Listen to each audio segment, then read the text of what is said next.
KTG के 12वें lecture में आप लोग का स्वागत है। पिछले क्लास में हम लोग क्या किए थे, पोस्टुलेट्स ऑफ केटीजी लिखे थे। एक बार हम नट सेल में जल्दी से थोड़ी बातों को जो पिछले क्लास में किए थे उसको रिकॉल करवा दें। यहाँ ध्यान दीजिए, एक बार रिकॉल कर लें उनको और सारे फॉर्मूले हम वापस से एक बार लिख दे रहे हैं। पहला पोस्टुलेट क्या डिस्कस किए थे कि जो गैसेज होते हैं वो रैंडम मोशन में होते हैं, रैंडम मोशन होता है उनका, और टाइनी स्फेयर्स होते हैं। कैसे स्फेयर्स होते हैं? Tiny spheres. Gas molecules tiny spheres होते हैं, रैंडम मोशन में होते हैं, इलास्टिक नेचर के होते हैं। किस नेचर के होते हैं? इलास्टिक नेचर के। कोलिजन करते हैं आपस में with the walls of container भी, और उसके वजह से प्रेशर लगाते हैं, और उस प्रेशर का फॉर्मूला लिखे थे हम लोग Mn/3V इंटू VRMS का स्क्वायर। P क्या था? Pressure of the gas. What is P? Pressure of the gas. Pressure of the gas. Small m क्या था? Mass of one gas molecule. Mass of one gas molecule. Capital N क्या था? Number of gas molecules. Number of gas molecules. और VRMS क्या था? Root mean square speed. Root mean square speed. और इसके बारे में दो तीन बातें बताए थे कि VRMS का फॉर्मूला होता है under root 3RT/m। Under root 3RT/m। यहां पे दो बातें बताए थे मैंने। पहला कि अगर सेम गैस हुआ लेकिन अलग अलग टेम्परेचर पे, same gas at two different temperatures, same ही गैस हो लेकिन अलग अलग टेम्परेचर पे हो, टू डिफरेंट टेम्परेचर्स हो, तो देखिए सेम गैस है, 3 constant, R constant, molar mass भी क्या हो जाएगा? कांस्टेंट हो जाएगा। Then we will say VRMS is directly proportional to under root T। मतलब VRMS1 by VRMS2 is equals to under root T1 by T2। under root T1 by T2 ये formula होता है VRMS1 by VRMS2 का। पिछला video में थोड़ा clear नहीं था फॉर्मूला, इसलिए वापस एक बार लिख दे रहे हैं। हमने ये भी आपको कहा था कि अगर इसी फॉर्मूले को लिखना चाहें तो एक और तरह से लिख सकते हैं। For two gases at same temperature, at same temperature. दो अलग अलग गैस हैं लेकिन इस बार टेम्परेचर सेम, तो temperature same, R same, 3 same, तो VRMS is inversely proportional to root m। तो क्या फॉर्मूला लिखेंगे? VRMS1 by VRMS2 is equals to under root M2/M1 and this is known as, क्या बोलते हैं इसको हम लोग? Graham's law of diffusion.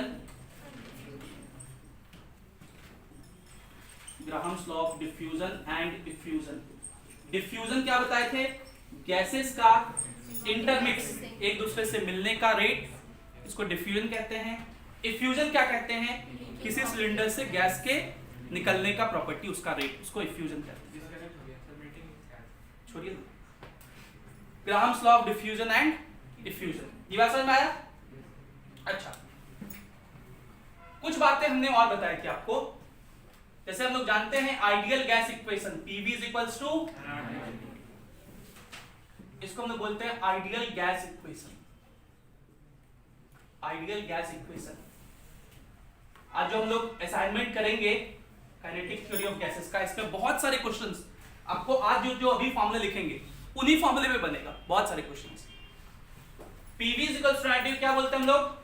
Ideal gas. देखो यहां पे हम एक फॉर्मूला लिखने जा रहे हैं, ध्यान से देखना। PV is equals to, N क्या होता है? मोल। And what is mole? Given mass by molar mass। Given mass by into R into T। ये जो small m होता है वो क्या होता है? Given mass in gram।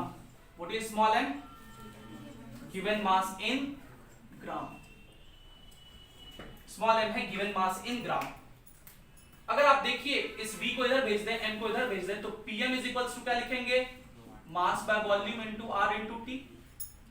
अब ये जो गिवन मास है वो किस में है? ग्राम में। हम लोग वॉल्यूम चूज कर रहे हैं लीटर में लिखने का, तो ये मास बाय वॉल्यूम क्या होता है? डेंसिटी। इसको हम लोग रो से लिखेंगे और इसका यूनिट क्या होगा? ग्राम पर, या इसी को केजी पर मीटर क्यूब भी कहते हैं, या इसी को ग्राम पर डेसीमीटर क्यूब भी कहते हैं, सब एक ही चीज है। ग्राम पर लीटर या ग्राम पर डीएम क्यूब या KG per metre cube. And what is SI unit of density? KG per metre. मतलब डेंसिटी आपको इस यूनिट में लिखना है, या तो केजी पर मीटर क्यूब या ग्राम पर लीटर। अब अगर वॉल्यूम लीटर में लिखा है तो pressure I am bounded to right in and in that case are किस में लिखना पड़ेगा? 1/12 या 0.0821 atm लीटर पर, है ना? So we can write PM is equals to rho RT. इसको हम लोग बोलते हैं डेंसिटी के साथ formula, pressure density relationship. So क्या बोलते हैं? Pressure density relationship.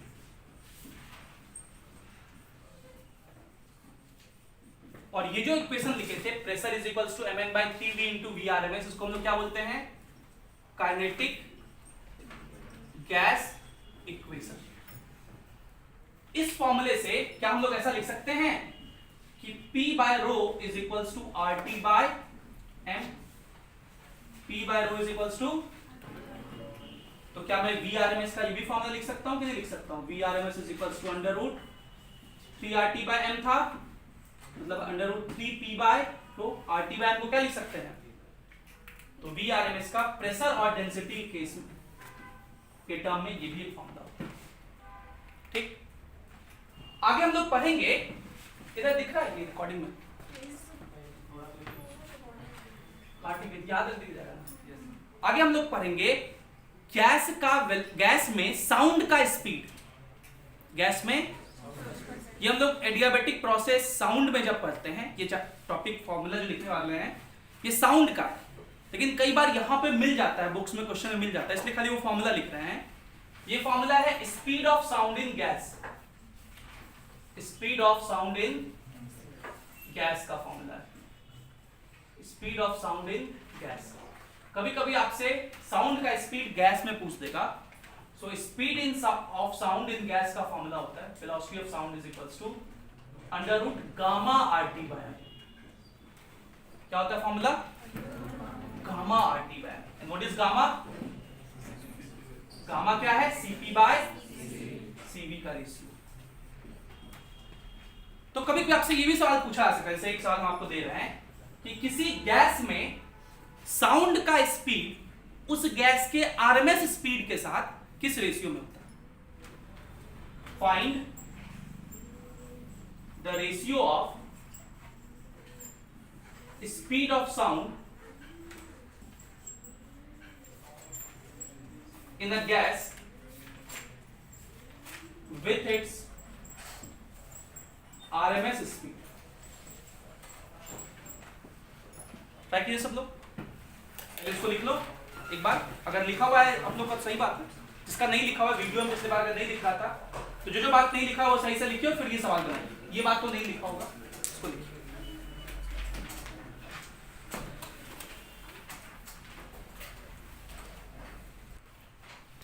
तो अगर हम लोग बात करें इस क्वेश्चन का तो क्या लिखेंगे? रेशियो ऑफ साउंड का स्पीड, मतलब velocity of sound upon VRMS।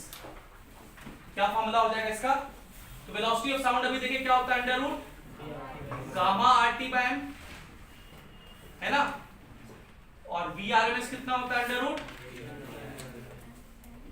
तो RT बाय M कट गया, क्या हो जाएगा? Gamma by M। ये हम पहले भी बताएं, हमको लगता है साउंड का स्पीड किसी गैस में हम बताएं, और हम आपको एक सवाल भी कराए थे जो IIT में आया हुआ था। उसमें बोले थे देखो एक कंटेनर है, उसमें गैस है, गैस का मिक्सचर डाल दिए थे और उसमें बोले थे साउंड का स्पीड निकालो। IIT में आया वो सवाल है। हाँ, जब CPC भी पढ़ा ये समझ में आ गया।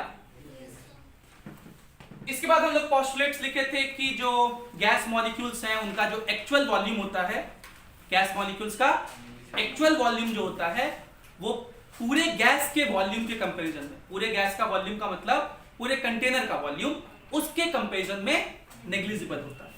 नेक्स्ट पॉइंट लिखे थे कि जो गैस मॉलिक्यूल्स हैं उनके बीच कोई भी फोर्स ऑफ अट्रैक्शन नहीं होता, ऐसा ये थ्योरी कहता है, there is no force of attraction. और इसलिए इस थ्योरी के अनुसार गैस मॉलिक्यूल्स जब पास आएंगे, कंप्रेस होंगे, तो ना ही फोर्स चेंज होगा, ना ही बढ़ेगा, और ना ही बढ़ेगा तो वो कभी लिक्विफाई नहीं होगा। And this is why ideal gases can not be liquefied. But in real situation ऐसा नहीं होता है, कोई भी ऐसा गैस नहीं है जो कि लिक्विफाइबल नहीं है, ठीक है। All real gases can be liquefied, क्योंकि गैस मॉलिक्यूल्स के बीच में फोर्स होता है, ऑल्दो इट इज नेग्लिजिबल। वो क्या होता है? नेग्लिजिबल होता है, लेकिन वो होता है, कम है। जैसे जैसे गैस मॉलिक्यूल्स पास आते हैं, डिस्टेंस घटता है, वो फोर्स बढ़ता है, और एक पर्टिकुलर डिस्टेंस के बाद वो सिग्निफिकेंटली ज्यादा हो जाता है, और वो गैस किस में कन्वर्ट हो जाता है? हम लोग पांचवा पोस्टुलेट लिखे थे कि गैस मॉलिक्यूल्स क्या करते हैं? न्यूटन्स लॉज ऑफ मोशन को ओबे करते हैं, ये भी हम लोग लिखे थे। छठा पोस्टुलेट जो हमें लिखना था वो था किसके बारे में? मीन फ्री पाथ के बारे में, और ये केटीजी का सबसे आखिरी पॉइंट है। इसी के साथ केटीजी में जितनी बातें हम लोगों को करनी है वो खत्म हो जाएगा, और उसके बाद हम लोग आज प्रैक्टिस करेंगे बाकी क्वेश्चंस का, सीट पे क्वेश्चंस का, और फिर हम लोग आज आपको हम एक पीडीएफ भी भेजेंगे जो कि आपका होमवर्क होगा, जितने हम लोग पढ़े हैं उसी के ऊपर एक होमवर्क का सीट मिलेगा, उसको आपको कर लेना है। उसका हम सॉल्यूशन सीट भी भेज देंगे, उसको देख लीजिएगा, आसान आसान क्वेश्चन है उसमें कुछ नहीं बने तो अगले क्लास में पूछ लीजिएगा। और फिर हम लोग अगले क्लास से जो भी बातें करेंगे वो प्योरली थर्मोडायनेमिक्स का बात होगा। प्योरली किसका बात होगा? छोटा सा है वो भी। सो मीन फ्री पाथ क्या होता है? हमने आपको कहा था पिछले क्लास में, या इस पोस्टुलेट में भी लिखे हम लोग, कहां पे? लैम्डा। मीन फ्री पाथ को लैम्डा से लिखते हैं। पहली बार ये सिंबल देख रहा है लैम्डा? दिख नहीं रहा। अच्छा, आप दिख रहा है? ये ऐसे लाइन खींचे यूं करके, फिर ऐसे इसका स्लोप -1 है ना, इसका +1, ठीक। तो ये क्या है? लैम्डा। क्या बताया तो भुला दिया तो मीन फ्री पाथ। तो हम लोग ये डिस्कस किए थे कि गैस मॉलिक्यूल्स किसमें होते हैं? रैंडम मोशन में होते हैं। So because of their randomness they collide with each other. तो एक गैस मॉलिक्यूल को पकड़ के चलिए, उसको देखिए, तो क्या होगा? कुछ देर चलेगा, फिर दूसरे मॉलिक्यूल से कोलाइड कर जाएगा, फिर उठेगा, खड़ा होगा, फिर चलेगा कुछ देर, फिर दूसरे मॉलिक्यूल से कोलाइड कर जाएगा, एंड सो ऑन। वो कुछ डिस्टेंस ट्रेवल करते जाएगा, और उस दौरान वो n बार कोलाइड करेगा, ठीक है। तो अगर हम लोग एवरेज डिस्टेंस निकालें कि दो सक्सेसिव कोलिजन के बीच कितना वो एवरेज डिस्टेंस चलता है, तो उसी को हम लोग मीन फ्री पाथ कहते हैं। क्या बोलते हैं? What is mean free path? It is average distance, it is average distance traveled by gas molecules between two successive collisions, between two successive collisions, दो सक्सेसिव collisions के बीच में जो डिस्टेंस ट्रेवल करता है उसी को मीन फ्री पाथ कहते हैं, ठीक है। इसको हम लोग कैलकुलेट किए, और ये कैलकुलेट करके आता है kT बाय √2 पाई d²p। इस फॉर्मूले का एक बहुत खास बात है, पहले इसमें हम लोग जानते हैं क्या क्या लिखा हुआ है इसमें। First of all, what is k?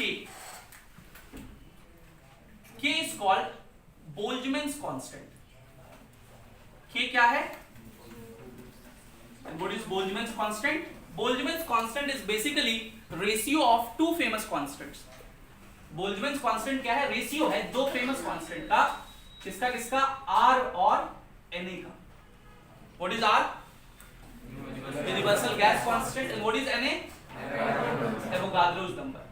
R का वैल्यू हम लोग जानते हैं 8.314 जूल पर मोल केल्विन होता है, और Na एवोगाड्रोस नंबर होता है 6.022 into 10⁻23, और मोल इनवर्स इसका यूनिट होता है। एक मोल का वैल्यू इतना कहते हैं ना, तो अगर डिवाइड करेंगे तो ये 8.6 जो है 6 से कटेगा तो ये हो जाएगा 1.34 या 38 होगा। एक बार 6 से करो तो 6 1 जा 6, 2 23, तो 6 3 18, 51, तो 6 1.38 into 10 to power minus 23 joule per kelvin, क्योंकि देखिए मोल नीचे है ना, यहाँ इससे मल्टीप्लाई कट जाएगा। तो ये बोल्ट्जमैन कांस्टेंट का वैल्यू कितना होता है 1.38 इंटू 10 टू पावर माइनस 23, और इसका एसआई यूनिट क्या होता है। तो कल को अगर आपके एग्जाम में पूछा जाएगा what is the dimension of Boltzmann constant, तो पहले तो आप बहुत डरते थे, हे भगवान ये यूनिट एंड डायमेंशन मास्टर साहब पढ़ा रहा है कब से सब खत्म नहीं हो रहा, अब पढ़े भी नहीं किया है कुछ, बोल्ट्जमैन कांस्टेंट जानते नहीं है, अब जान गए ना। इसका डायमेंशन लिख दोगे, लिखो तो सब लोग देखे, लिख के दिखाओ तो क्या हमें दिखा। अच्छा चलो हम दिखाते हैं। जूल क्या होता है, newton metre by kelvin, newton क्या था KG metre per second square, 1 metre है तो मीटर स्क्वायर हो गया, नीचे केल्विन, तो केजी के बदले एम, मीटर के बदले एल, सेकंड के बदले टी, हो गया ना। ओके, के का काम खत्म हो गया। What is T, T is absolute temperature, what is T and what is the meaning of absolute temperature. अब तक तो इतना समझ ही चुके हैं, जब भी टेम्परेचर लिखना है हमेशा किस में लिखना है, √2 क्या है नंबर, जो आज तक सीखे 1.414, पाई 3.14, P pressure of gas, P क्या है pressure of gas. The most interesting is this D, and what is D, diameter of gas molecule. अब आप देखिए ये पहली बार आपको मिल रहा है, तो इकलौता फॉर्मूला जब भी आपको डायमीटर ऑफ गैस मॉलिक्यूल किसी क्वेश्चन में दिखे तो एक ही फॉर्मूला है जो उसको रिलेट करता है, और वो फॉर्मूला है मीन फ्री पाथ का, ठीक है। तो ये बहुत बड़ा एक्सपेरिमेंटल स्टडी था, तो सोचिए किस लेवल तक का कैलकुलेशन ये कर पाता है। गैस मॉलिक्यूल के डायमीटर को कैलकुलेट कर सकते हैं with the help of mean free path. सोचिए कितना बड़ा अचीवमेंट होगा, ठीक है। आप लोग में से कुछ लोग अगर पार्टिकल फिजिक्स पढ़ोगे आगे चल के तो इसी लेवल का कैलकुलेशन करोगे।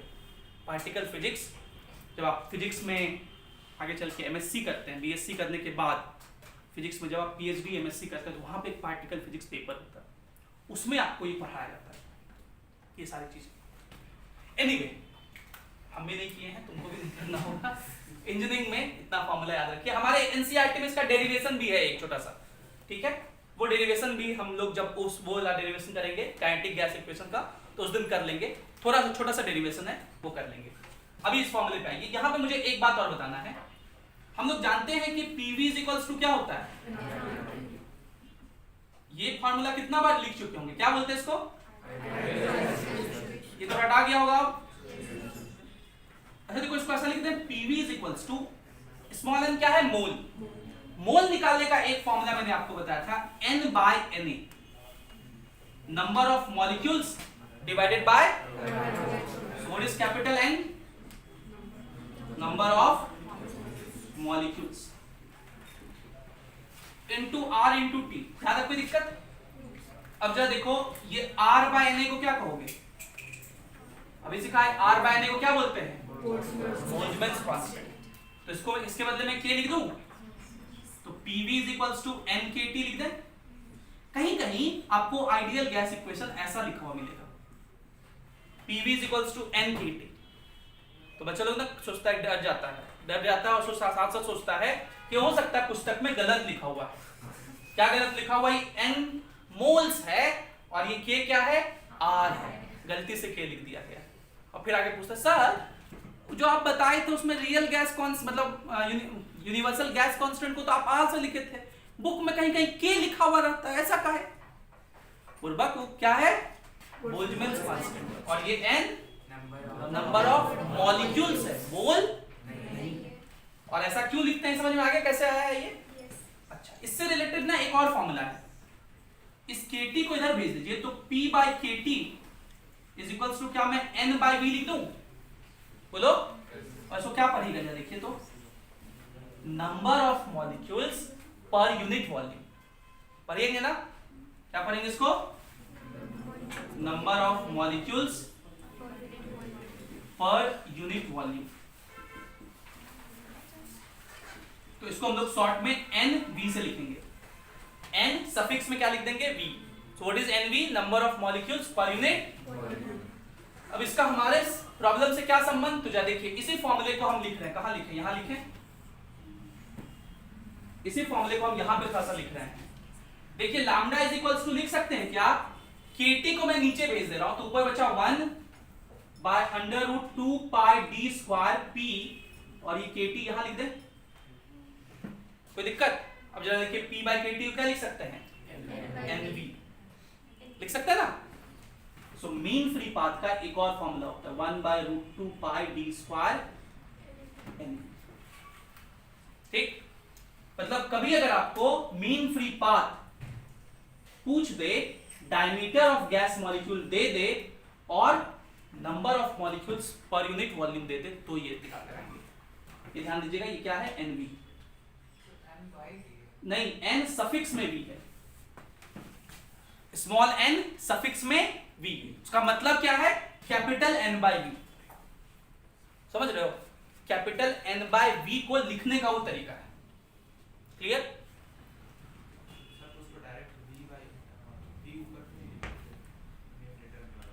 लिखो ना, तुमको आम लिखना लिखो आम।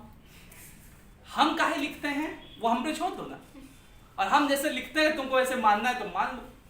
हम इसलिए वैसे लिखते हैं कि स्टैंडर्ड बुक्स में वैसे लिखा रहता है, तो एग्जाम में भी अगर वैसे लिखा हुआ रहे तो आपको फीलिंग है कि मास्टर साहब पढ़ाए हैं और आप गलत इधर उधर ना करते। अब तुमको लिखने का मन है आम, तो लिख दो आम भाई। अब सिंबल में लगना नहीं है, इसको गामा काहे लिखते हैं, वाई काहे नहीं बोलते हैं, बीटा काहे लिखते हैं। हमसे लड़ाई नहीं करना है। हम ये हमेशा आपको बोलते हैं ना, हमसे लड़ाई करके कहाँ जाओगे? कहीं जाओगे? बोलो आईआईटी में सिलेक्शन हो जाए, डॉक्टर बना दे सरकार, या हम बना दें। ऐसा एक कंपटीशन रखें कि हमको तुम गलत साबित कर दो, हमसे लड़ लो, तो आईआईटीएन का दर्जा मिल जाएगा। ऐसा होता है? हो जाए तो हम हारने के लिए तैयार हैं। बोलो नहीं ना, फिर कहाँ जाओगे? जो बोल दिया हाँ मास्टर साहब ठीक है।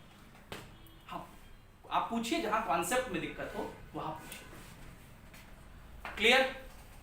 तो इसी के साथ वक्त आ गया कहने का कि इति श्री रेवाखंडे केटीजी की थ्योरी समाप्त। ठीक, आज हम लोग केटीजी पे कुछ प्रैक्टिस क्वेश्चंस करेंगे। ये क्वेश्चन जितने फॉर्मूले हम लोग पढ़े हैं उन्हीं फॉर्मूले पे बेस्ड हैं, बहुत आसान से क्वेश्चंस हैं। तो अगला हम लोग 1 घंटा इसी पे प्रैक्टिस करेंगे, और हम उम्मीद करेंगे कम से कम जो अगले 10 क्वेश्चंस हैं आप ईमानदारी से समय दीजिए। हर क्वेश्चन को अगर 3 मिनट का समय देंगे तो आधे घंटे में वो 10 क्वेश्चंस आपसे बन जाएंगे। ये क्वेश्चन आपके पैकेज में है, सीट्स में है, और आपके ऐप में भी चाहे तो हम लोड कर देंगे। लिखिए, इसको लिखिए, फिर वो क्वेश्चन सॉल्व कीजिए।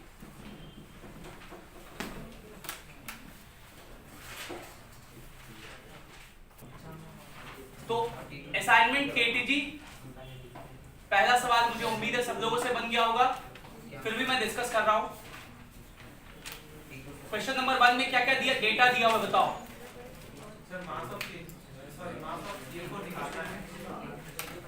आपसे पूछा है बताइए कितना मास ऑफ, बातें नहीं, अब यहां देखिए सब लोग, चेक कीजिए अपना आंसर, ऐसे किए थे, ध्यान दीजिए सब लोग। क्या निकालना है आपको? Mass of CH4। What is CH4? Methane. क्या नाम है इसका? मीथेन। मीथेन बहुत फेमस गैस है, ठीक है। कहां यूज होता है?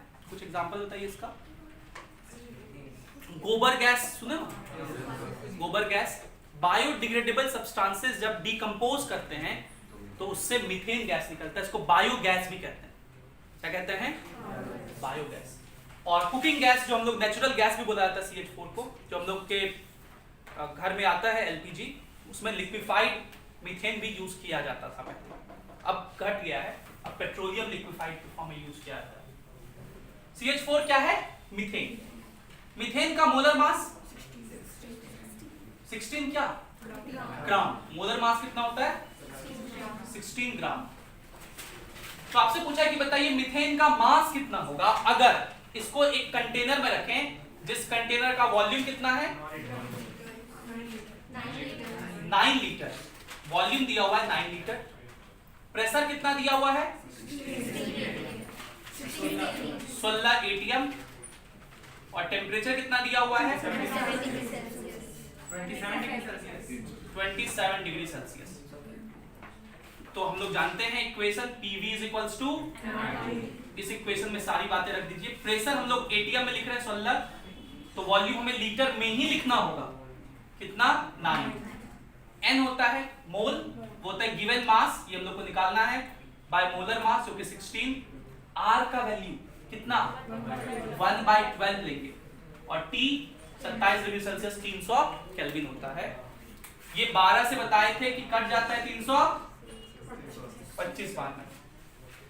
तो देखिए मास कितना लिखेंगे, ये 16 इधर आ जाएगा, तो 16 into 16 256 into 9/25।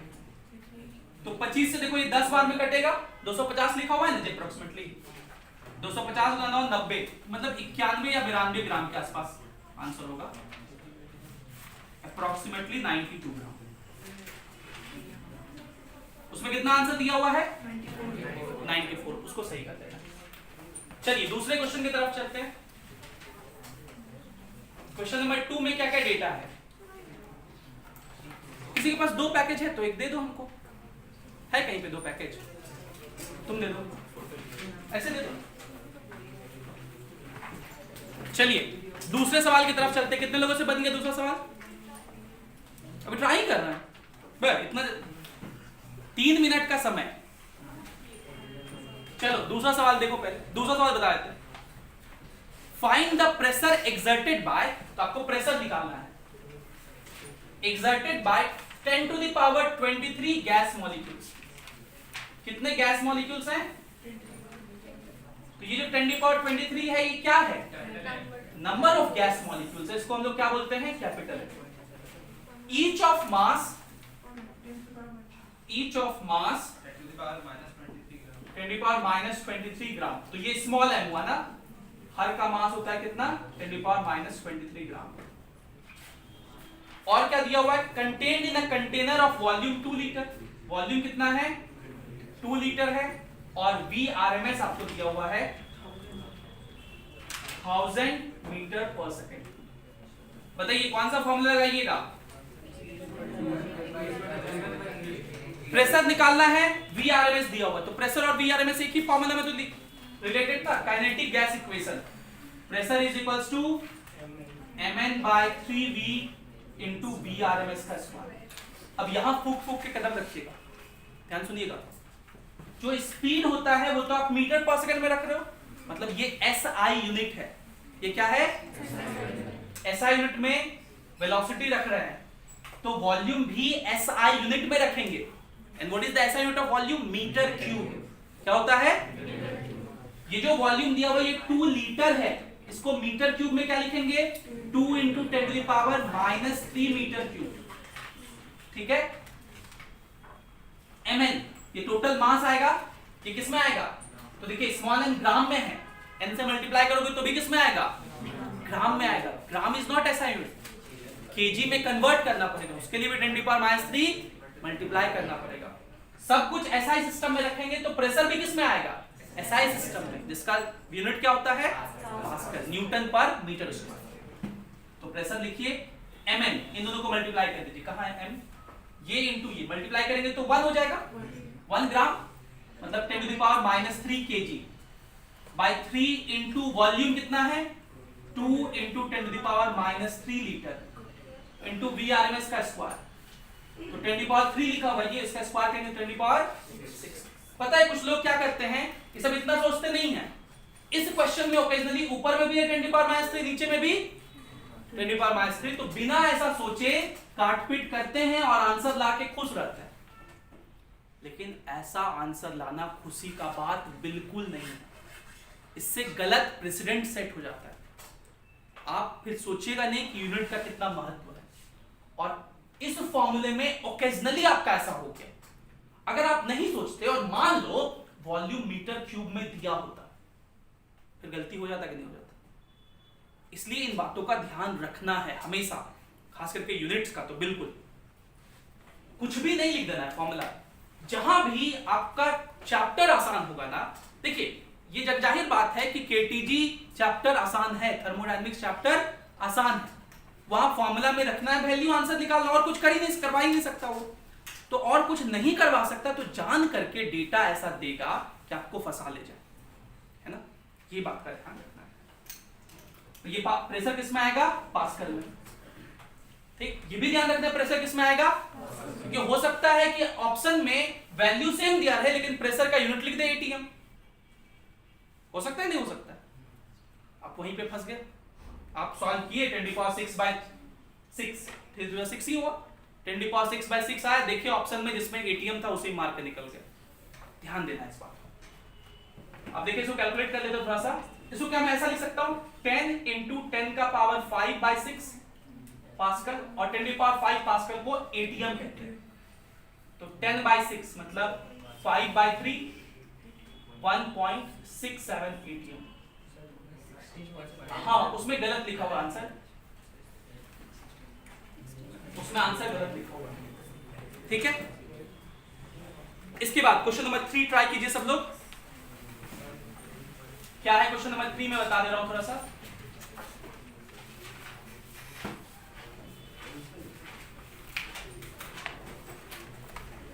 क्वेश्चन नंबर 3 है, ध्यान सुनिएगा। At a certain pressure and 127 degree Celsius temperature, मतलब कह रहा है कि टेम्परेचर कितना है 127 डिग्री सेल्सियस। इस टेम्परेचर पर mean kinetic energy of hydrogen gas molecules, kinetic energy दिया हुआ है और ये कितना है 8 × 10⁻⁻21 जूल। ध्यान दीजिएगा, ये काइनेटिक एनर्जी कैसा काइनेटिक एनर्जी है, मीन काइनेटिक एनर्जी पर मॉलिक्यूल, मीन काइनेटिक एनर्जी पर मॉलिक्यूल। और हम लोग जो काइनेटिक एनर्जी पढ़े हैं अभी तक वो कैसा काइनेटिक एनर्जी पढ़े हैं, काइनेटिक एनर्जी ऑफ गैस। तो मीन काइनेटिक एनर्जी पर मॉलिक्यूल अभी नहीं पढ़े हम लोग, पढ़े हैं क्या, नहीं पढ़े। दूसरा कहा है कि बताइए उसी गैस का कितना होगा काइनेटिक एनर्जी, हाँ वही मीन काइनेटिक एनर्जी पर मॉलिक्यूल कितना होगा, कब, एट 27 डिग्री सेल्सियस। पहले तो आप लोग कहेंगे सर आप मीन काइनेटिक एनर्जी तो पढ़ा ही नहीं है, तो कैसे बनाएंगे हम लोग। लेकिन हम काइनेटिक एनर्जी आपको पढ़ा है, काइनेटिक एनर्जी ऑफ गैस, और ये जानते हैं कि kinetic energy of gas temperature के डायरेक्टली प्रोपोर्शनल है। जब हम लोग आगे पढ़ेंगे law of equipartition of energy, तो वहां भी देखेंगे कि मीन काइनेटिक एनर्जी पर मॉलिक्यूल जो होता है वो होता है पर डिग्री ऑफ फ्रीडम, वो होता है ½ kT। क्या होता है, ½ K होता है बोल्ट्जमैन कांस्टेंट और T होता है temperature. For the time being अभी आप याद रखिए, आगे पढ़ेंगे हम लोग, अभी आप ये याद रखिए कि मीन काइनेटिक एनर्जी पर मॉलिक्यूल जो होता है ये भी टेम्परेचर के डायरेक्टली प्रोपोर्शनल ही होता है। तो हम लोग क्या लिख पाएंगे, KE1, ये पिछले क्लास में हम लोग फॉर्मूला लिखे थे, KE1/KE2 इज इक्वल्स टू क्या लिखेंगे, T1/T2। So we know the value of KE1। पहले केस में काइनेटिक एनर्जी पता है, पहले केस में टेम्परेचर। ध्यान दीजिएगा टेम्परेचर 127 नहीं लिखेंगे, केल्विन में। T2 भी दिया हुआ है, T1 भी दिया हुआ है, KE2 निकालना है, पुट करके नहीं निकाल लेंगे, निकालिए सब लोग।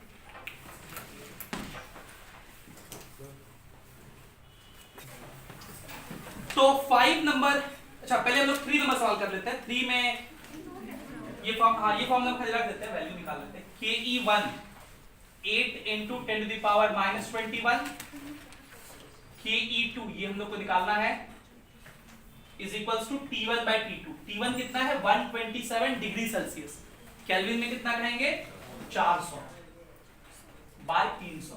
ये 20 कटा 4 से 8 कटा 2 बार में 3 दूनी 6, तो KE2 कितना हो जाएगा 6 × 10⁻⁻21 जूल। ये क्वेश्चन नंबर 3 का आंसर हो गया। क्वेश्चन नंबर 4 की तरफ हम लोग बढ़ते हैं। क्वेश्चन नंबर 4 कह रहा है the RMS speed of hydrogen, VRMS दिया हुआ है किसका, हाइड्रोजन का, किस पर, at NTP। What is NTP, normal temperature and, और हमने आपको कहा था कि इसमें टेम्परेचर होता है रूम टेम्परेचर, लेकिन अगर क्वेश्चन में दिया हुआ ना हो रूम टेम्परेचर तो हम लोग एनटीपी को एसटीपी ही ट्रीट करते हैं। मतलब अभी रूम टेम्परेचर नहीं दिया और उसमें टेम्परेचर आप कितना लोगे T1 273 केल्विन, एसटीपी पे टेम्परेचर 0 डिग्री सेल्सियस या 273 केल्विन होगा। The RMS speed of hydrogen at NTP is, ये VRMS दिया हुआ है कितना, V मीटर पर सेकंड, तो इसको हम लोग VRMS 1 कह लेते हैं, वो कितना दिया हुआ है V, और टेम्परेचर कितना है T1।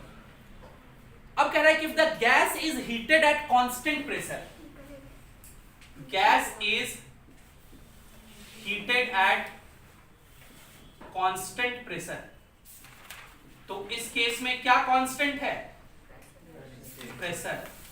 तो आपको क्या याद आएगा, ओ प्रेशर कांस्टेंट, कौन सा लॉ, चार्ल्स लॉ, कौन सा लॉ, कौन सा प्रोसेस, चार्ल्स लॉ, कौन सा प्रोसेस, आइसोबैरिक प्रोसेस। अच्छा आप लोग एक सीरियल देखते थे शर्लॉक होम्स टाइप का कोई आता था उसमें, हाँ शर्लॉक होम्स में ही, जैसे मान लो शर्लॉक होम्स किसी को देखा तो वो आदमी अंगूठी पहना हुआ है तो उसका दिमाग से ऐसे एरो दिखाता था, ठीक है, और उसके नीचे लिखा था अच्छा इसका अंगूठी इतना पुराना है, इसका ये मतलब हुआ, इसका ये मतलब हुआ, ऐसे लिस्ट में दिखा था बगल में।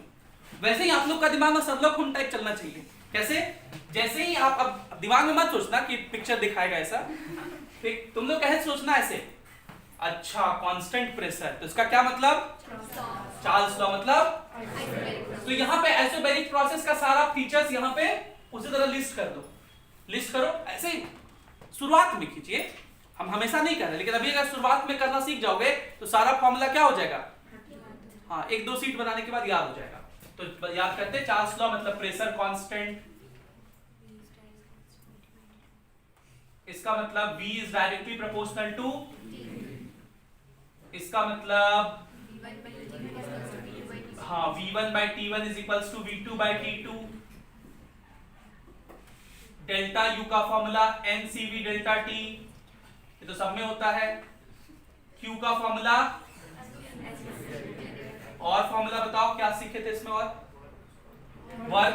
वर्क क्या होता है NR डेल्टा T या P डेल्टा V, या इसी एग्जांपल सीखे थे, cylinder with light piston, cylinder with light piston, और उसमें क्या सीखे थे कि work is equals to NR delta T is equals to atmospheric pressure, और डेल्टा वी कितना A इंटू वाई, और वाई था डिस्टेंस मूव्ड बाय पिस्टन। और उसी से याद आया कि स्प्रिंग लोडेड पिस्टन भी सीखे थे हम लोग, उसमें वर्क का क्या फॉर्मूला था, तो PA into area into Y, ये तो था ही, प्लस हाफ KX स्क्वायर, ये उसमें वर्क था। उसमें प्रेशर कांस्टेंट नहीं रहता है, चेंज करता है, उसमें मोल्स कांस्टेंट था। क्या फॉर्मूला लगाते थे, P1 V1 by T1 is equals to P2 by 2 by T2, ठीक है, उसमें करते थे, कैलकुलेशन किए थे। तो ऐसे अगर माइंड में करोगे हमेशा, अभी हमको नहीं पता कि इसमें कौन कौन सा फॉर्मूला यूज होगा, हो सकता है कि कोई एक को बात ना यूज हो, हो सकता है कोई एक या दो बात यूज भी हो जाए, लेकिन ऐसे कीजिएगा तो एक दो सीट सॉल्व करने के बाद, मतलब 10-15 क्वेश्चन सॉल्व करने के बाद आपका पूरा का पूरा चैप्टर तैयार हो जाएगा फॉर्मूला। फिर आप लोग बोलते हैं ना सर फॉर्मूला याद ही नहीं रहता है, फॉर्मूला इसलिए नहीं याद रहता क्योंकि आप लोग याद करते नहीं हैं। अब याद करने का मतलब ये नहीं है कि लेके फॉर्मूला बैठ गए हैं, एक दो कर रहे हैं, ऐसे करके नहीं। चार्ल्स लॉ भी directly proportional to T, Charles law मतलब भी डायरेक्टली प्रोपोर्शनल टू टी, 4 बार घूम लिए, ऐसे करके नहीं। फॉर्मूला याद करने का बेस्ट तरीका क्या है, क्वेश्चन सॉल्व करना, और क्वेश्चन सॉल्व करने का बेस्ट तरीका क्या है, क्वेश्चन को पढ़ना, और क्वेश्चन पढ़ने का बेस्ट तरीका क्या है, एक एक कीवर्ड्स का मीनिंग समझना। और यही वो कीवर्ड्स हैं जिनके बारे में आपको पहला दिन से सिखाना चाहता हूं।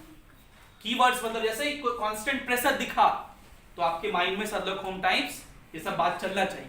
अब बहुत लोग सोचने भी लगता है अपने आप को शर्लॉक होम्स जैसा, हो नहीं भाई, इसलिए माइंड में चले तो इसमें लिखिए शुरुआत के पेज में, बस ऐसा नहीं कि अब जिंदगी भर दिख रहा है एग्जामों में शर्लॉक होम्स बन गए, ऐसा मत कर देना। चलिए ये बात होगी चार्ल्स लॉ के बारे में है। Gas is heated at constant pressure till its volume is 3-fold। अभी हम क्वेश्चन पढ़ ही रहे हैं, देखो वॉल्यूम इज 3-fold।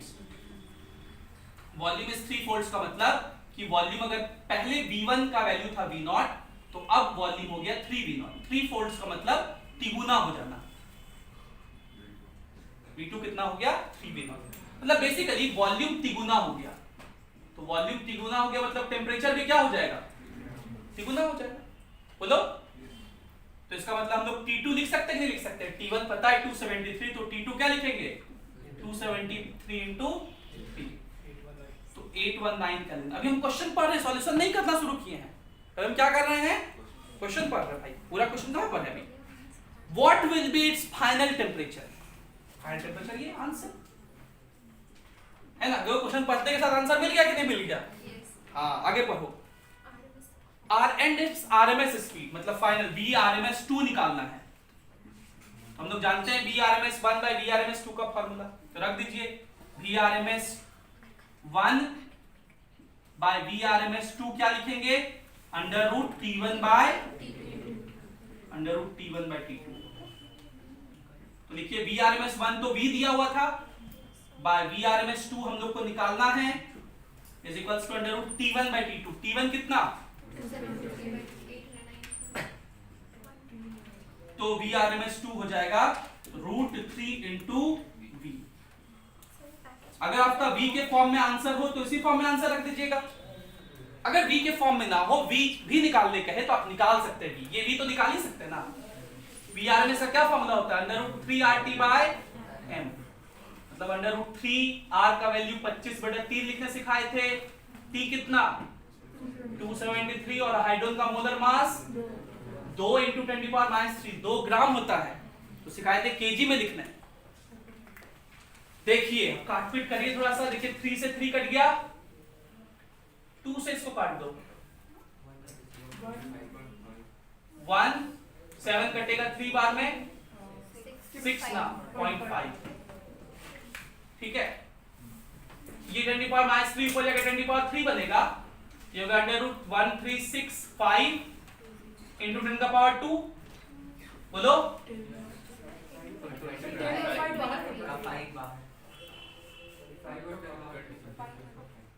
25 मतलब 5 बाहर कुछ हो दिए तब, तो ये हो गया 5 और ये 10 का स्क्वायर का हो गया 10, रूट हो गया √1365। अब पिछले क्लास में हम लोग याद कर रहे थे, याद आ रहा है? अब याद करो, कुछ दिन में याद करा देंगे, है ना। हम अपने मतलब पुअर बच्चों का कुछ कभी साथ नहीं छोड़ते हैं, एकदम सब चीज याद करा देंगे हम लोग। तुमको पैरा भी याद करा देंगे। 1955 बोलने लगोगे कुछ दिन बाद, बोलो 1950, हाँ 95 95, ठीक। अच्छा वो लोगों को नहीं पता होता 95 मतलब क्या होता है, वो बता दिए। 1950 मतलब 19 × 5 95। हाँ भाई, तो 1365 किसका रूट होता है सोचते हैं। तो 30 का स्क्वायर कितना, देखो याद हो गया ना। 31 का कितना 961, 31 का 32 का 1024, 13 का 1089 1089 इसका क्या 34 का 1256, नहीं ज्यादा बोल दिए, ठीक है जो भी आएगा कम ही होगा। 35 का 1225, 35 का 1225 अभी नहीं पहुंचे। 36 का हाँ 1296 1296 अभी भी नहीं पहुंचे। 37 का 1369 और यहाँ कितना है, अरे मिल तो गया 37, 69 नहीं 65 में तो कितना पॉइंट हो, कुछ नहीं अंतर होगा। तो बताओ 37 × 5 कितना 7 5 35 के 5 5 के 15 16 1650 मीटर। और अगर यहां पूछेगा तो √3 गलत किए हैं। 5 से 35 के 5 हाथ में 3 5 किया 15 3 सॉरी। अब देखो यही होता है, खाली रिकॉर्डिंग करते रहते तो अभी गलत लिख के निकल जाते। हाँ 1850 मीटर पर सेकंड ये हो गया। और अगर Vrms2 पूछिए तो Vrms1 ना निकाले जी, Vrms2 पूछते तो √3 इंटू ये कर देते, मतलब 1.7 से इसमें और मल्टीप्लाई कर देते, ठीक। तो अप्रोक्सीमेटली 1.7 करेंगे तो 2400 के आसपास आ जाएगा, ठीक है। इसमें आंसर गलत लिखा हुआ इसका, ठीक समझ गए। 4th नंबर चलिए इसका 5 6 7 आगे ट्राई कीजिए।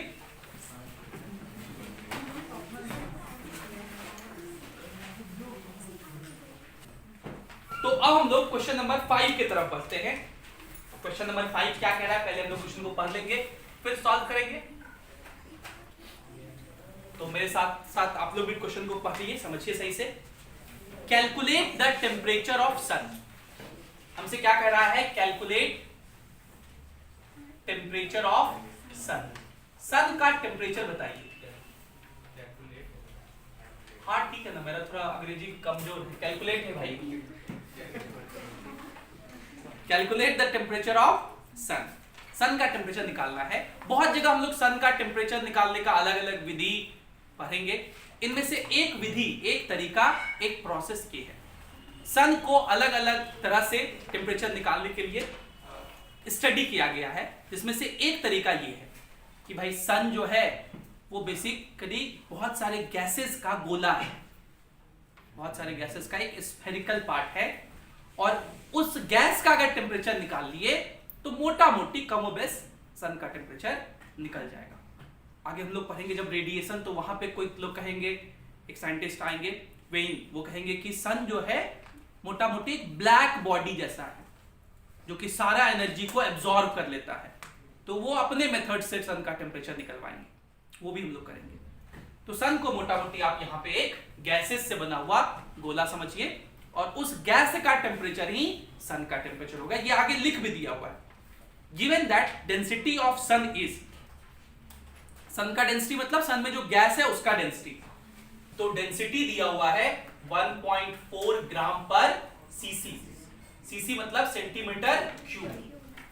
लेकिन अगर आपको याद हो तो हम लोगों ने लिखा था कि जो भी हम लोग प्रेशर डेंसिटी वाला रिलेशनशिप है उसमें डेंसिटी किस में लेते हैं, केजी पर मीटर क्यूब या ग्राम पर लीटर में, दोनों एक ही चीज है। ग्राम पर लीटर को ही केजी पर मीटर क्यूब भी कहते हैं, और ग्राम पर सेंटीमीटर से केजी पर मीटर क्यूब में जाने के लिए 10 टू द पावर 3 से मल्टीप्लाई करना पड़ता है। ये थोड़ा उल्टा लगता है लेकिन उल्टा नहीं है, आप सही से देखिए इसको। ग्राम की जगह ग्राम ही लिखा हुआ है। सेंटीमीटर को क्या कहते हैं, मिलीलीटर। सेंटीमीटर क्यूब को क्या बोलते हैं, और मिलीलीटर से लीटर में लिखोगे तो लिखोगे 10 टू पावर -3 लीटर, तो -3 से डिवाइड में है ना, ऊपर आ जाएगा ना। ये डेंसिटी हो गया। आगे पढ़ते सवाल। Pressure of the gas is 1.4 into 10 to the power 9 atm। तो प्रेशर दिया हुआ इतना atm, and average molecular weight वो 2 दिया हुआ है। मतलब मोलर मास अगर कहेंगे तो हम लोग कितना कहेंगे, 2 ग्राम। मोलर मास हमेशा किसमें होता है, ग्राम। मॉलिक्यूलर मास अगर लिखना होता तो 2 mu लिखते, लेकिन हम लोग किसका जरूरत पड़ेगा, मोलर मास, तो हम लोग क्या लिखेंगे, 2 ग्राम। मतलब 2 into 10 to the power -3 kg। अगर केजी में यूज करना होगा तो हम लोग मोलर मास तो ग्राम में लिखते हैं, तो केजी में काहे कन्वर्ट करेंगे। अब चलिए हम लोग फॉर्मूला लगाएंगे। हम लोग फॉर्मूला लगाएंगे Pm is equals to rho RT। और इस फॉर्मूले का बैकग्राउंड याद कीजिए, किस बैकग्राउंड में ये फॉर्मूला डिराइव किए थे। इस फॉर्मूले के साथ साथ कंडीशनल फॉर्मूला था, टेम्परेचर किस में लिखना होता है, केल्विन में। यही तो हम लोग को निकालना है, मतलब इससे कैलकुलेट होगा जो टेम्परेचर का वो केल्विन में आएगा। R का वैल्यू, रो डेंसिटी का वैल्यू ग्राम पर लीटर में, यही लिखना होता है। और m क्या था, मोलर मास, डायरेक्ट लिख दिए थे। तो मोलर मास आप हमेशा किस में लिखते हो, ग्राम में, तो ग्राम वाला ही वैल्यू यहां पुट कर देंगे, केजी मत कन्वर्ट कर देना। केजी में कन्वर्ट नहीं करना है यहाँ, बात समझ पा रहे हैं यहाँ। और इसमें प्रेशर किस में आता है, एटीएम में। Confused, don't be. सी, आपके पास ना एक रामबाण उपाय में बता रहा हूं। अगर ज्यादा, रामबाण मतलब आखिरी उपाय ये है कि अगर कहीं भी दिक्कत हो तो आप सब चीज को एसआई सिस्टम में लिख लीजिए, सब चीज को, तब कोई कठिनाई नहीं है, कोई सोचना नहीं। सब वैल्यू को किसमें लिखिए, सब डेटा को एसआई सिस्टम। लेकिन अगर आप चाहते हैं कि जैसा डेटा दिया हुआ है वैसा ही यूज करना है, तो फिर तो आपको फॉर्मूला में याद करना पड़ेगा किस चीज को किसमें लिखना पड़ता है। ठीक, इस फॉर्मूले में मैंने आपको बताया था कि डेंसिटी किसमें लिखना पड़ता है, ग्राम पर लीटर में, जिसको हम लोग केजी पर मीटर क्यूब कहते हैं। आर का वैल्यू 1/12, टेम्परेचर केल्विन में, और एम मोलर मास ग्राम में ही लिखना होता है। पी आता है प्रेशर एटीएम। तो हम इस तरह का डेटा यूज करेंगे। आप चाहें तो आप सबको धड़ल्ले से एसआई सिस्टम में पुट कर दो। प्रेशर पास्कल में लिखो, एटीएम से पास्कल में कन्वर्ट कर लेना। एक एटीएम में 10⁵ पास्कल होता है, कन्वर्ट कर लो।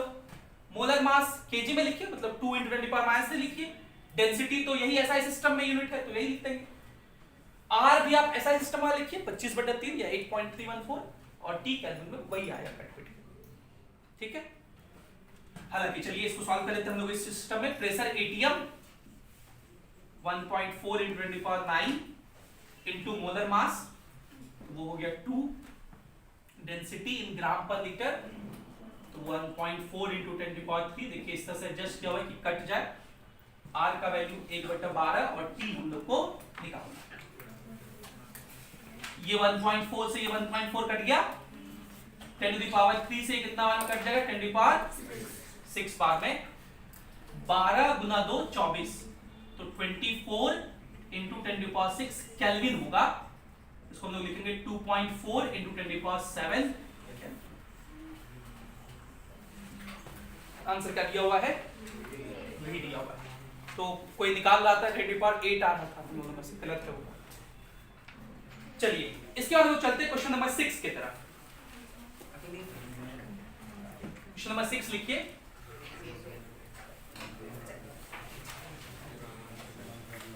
क्वेश्चन नंबर 6 देखिए, फाइंड द टेम्परेचर। आपको बताना है टेम्परेचर निकालिए एट विच, जिस टेम्परेचर पर, at which RMS speed of a gas, जो आरएमएस स्पीड है किसी गैस का, will be half of its value at 0 degree Celsius. मतलब आरएमएस स्पीड 1 मान लेते हैं V0 है 0 डिग्री सेल्सियस पर, मतलब 273 केल्विन पर। तो बताइए Vrms अगर V0/2 हो जाता है, मतलब इसका आधा हो जाता है, तो उसके लिए टेम्परेचर कितना होगा। ये तो वेरी इजी। हम लोग क्या फॉर्मूला लिखेंगे, Vrms 1/Vrms 2 = √T1/T2। तो Vrms 1 हो गया, V0 इसको डिवाइड करिए तो 2 हो जाएगा। √T1 कितना है, 273, T2 निकालना है, दोनों साइड स्क्वायर कर दीजिए, तो 4 = 273/T2। 4 से डिवाइड कर दीजिए, तो 4 × 6 = 24, 3 × 33, 4 × 8 = 32, 68.25 केल्विन। 68.25 हो सकता है आंसर डिग्री सेल्सियस में हो। 273 - 68.25, तो ये 75, 12 में से आ गया 4, 0, 204.65 माइनस 204.75 डिग्री सेल्सियस। हम मुझे पता आंसर केल्विन में ही है, लेकिन हो सकता है कल को जब हम सेट करें तो आंसर डिग्री सेल्सियस में देते हैं, है ना। और एक ऑप्शन ये भी लिखेंगे 68.25 डिग्री सेल्सियस, है ना। फिर मार के मत आना, फिर घर में बोलता बच्चा लोग हम सही मारे थे लेकिन कंप्यूटर में गलत रीड कर लिया, या ओएमआर सीट भरने में गलती कर दी है। ये सब कोई गलती नहीं है, सब आप ही की गलती है। जो गलती करते हो सब आप ही का, किसी और का गलती नहीं। ओएमआर सीट पे गलती नहीं है। चलो आगे करो।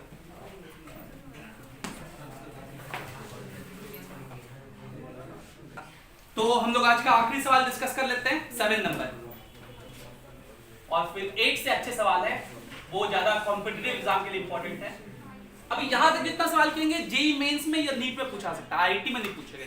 इतना आसान सब आईआईटी में नहीं पूछता। Calculate the diameter of gas molecule. जैसे ही सुनेंगे डायमीटर ऑफ गैस मॉलिक्यूल, क्या याद, ये होगा हमारे याद आ रहा है, भगवान, डायमीटर ऑफ गैस मॉलिक्यूल से क्या याद आएगा, मीन फ्री पाथ। ये नहीं बोल रहे हैं कि डायमीटर ऑफ गैस मॉलिक्यूल का मतलब मीन फ्री पाथ समझ लेना, मतलब उसका मतलब वो वाला फॉर्मूला लगेगा। ओहो, आगे चलिए। n दिया हुआ है, n लिखा है 2.79 into 10⁻25 मॉलिक्यूल्स पर मीटर क्यूब। मतलब ये लिखा हुआ है number of molecules per unit volume. इसको ये n लिखा है, मैं इसमें v लगा देता हूं। क्योंकि हम लोग इसको क्या याद किए हैं, एनवी। और कह रहा है कि मीन फ्री पाथ जो है लैम्डा जो है, अब तो सीधा सीधा हिंट भी दे दिया, इतना है। तो हम लोग लगा देंगे। इस क्वेश्चन में हमको आपको थोड़ा सा कैलकुलेशन करने सिखाना है। देखिए ध्यान से, मीन फ्री पाथ का फॉर्मूला हम लोग पढ़े थे 1/√2 पाई d स्क्वायर एनवी होता है। दो फॉर्मूला पढ़े थे, लेकिन हम ये वाला क्यों लगा रहे हैं, क्योंकि एनवी दिया हुआ है। हम लोग को d निकालना है, तो d स्क्वायर पहले मैं इधर लिख देता हूं। 1/√2 का वैल्यू 1.414, पाई का वैल्यू लैम्डा भी इधर आ जाएगा, तो मतलब 2.2 × 10⁻⁻8 और एनवी कितना है 2.79। ठीक है, अब जरा कैलकुलेशन ध्यान से देखिएगा। पहले जो 10⁻⁻8 है ना, इसको तो अपन ऊपर लिख लेते हैं, ठीक। और ये d स्क्वायर हुआ, इसका रूट होगा इधर। ज्यादा कोई दिक्कत, सब ऐसा ही सिस्टम में था, तो कुछ कन्वर्ट करना नहीं पड़ा। 10⁻8 का रूट हो गया 10⁻4 और आंसर आएगा मीटर में।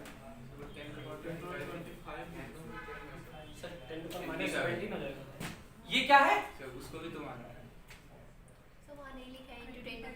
अच्छा कुछ छूट गया क्या लिखना? अच्छा एनवी नहीं लिखे, 10⁻25 तो लिखे नहीं, तो 10⁻25 का रूट तो हम निकाल नहीं पाएंगे। 10 हम लोग 12 मतलब किसका निकाले थे 10⁻24 का, तो वो जाएगा 10⁻12, बाकी बचा रहेगा क्या, बचा रहेगा 1/√। देखिए ध्यान से, ये लिखा हुआ है 14, मतलब 1.4 को हम लोग क्या मान लिए 14, ये लिखा हुआ है 3, तो 14 3 जा 14 या 42, 4.2 हो जाएगा। ये कितना हो जाएगा 4.2। अब 4 × 2 8 होता है, 4.2 है × 2 है, तो 9 मान लेते हैं। और ये 2.8 के आसपास लिखा हुआ है, तो 9 या 27 नहीं 27, थोड़ा सा कम ही होगा, नहीं 3 नहीं है ना, तो 25, और 25 का रूट 5 नहीं होता है।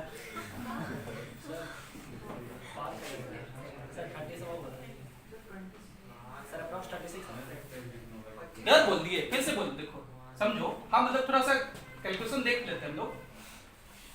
यहाँ कितना है 14, मतलब 1.4 × 3 4.2, 4.2 × 2.2 9 के आसपास, 9 × 3 27, उससे थोड़ा कम ही होगा। अच्छा एक 10 यहाँ बचा रह गया था, ठीक है, तो ये 250 भी लिखना पड़ेगा, हम 256 लिख लेते हैं, ताकि 256 का रूट पता 16, तो ये क्यों, तो 256 का रूट 16, तो देखो 1/16 गुना 10 का पावर -8, इतना मीटर। आंसर किसमें दिया? अच्छा वह 1/16 लिख देता है, 1696 तो 0.06 सॉरी 0.06 × 10⁻⁻8 मीटर। इसको ऐसा लिख सकते 0.06 नैनोमीटर, इसी के आसपास आंसर होगा। देखो कितना है 0.606, देखो एग्जैक्ट सही आ गया कि नहीं आ गया? आप लोग जूल फॉन्ट का मल्टीप्लाई करते हैं, नहीं करना है सब, इसको बोलते हैं स्मार्ट कैलकुलेशन। पंकज सर बहुत सिखाएंगे इसके बारे में, लेकिन यहाँ भी थोड़ा सा ध्यान रखिएगा, ठीक है। मतलब अप्रोक्सीमेट, ऐसा नहीं स्मार्ट का मतलब इसको 1.5 माने या 2 मान लिए, मतलब अप्रोक्सीमेट ऐसे मानना है, इसको थोड़ा ज्यादा मान लिए, इसको थोड़ा कम मान लिए, एडजस्ट कर, है ना, उस तरह से एडजस्ट करेंगे तो अप्रोक्सीमेटली पहुंच जाएगा। अब 0.6 के जगह हो सकता है 0.5 भी मिल जाता, तो आसपास में जो ऑप्शन होता है वो टिक कर देते हैं, ठीक है। तो आज की कक्षा को हम लोग यही समाप्त करते हैं, अगली क्लास में इससे आगे पढ़ेंगे। Thank you for being with us, have a great day.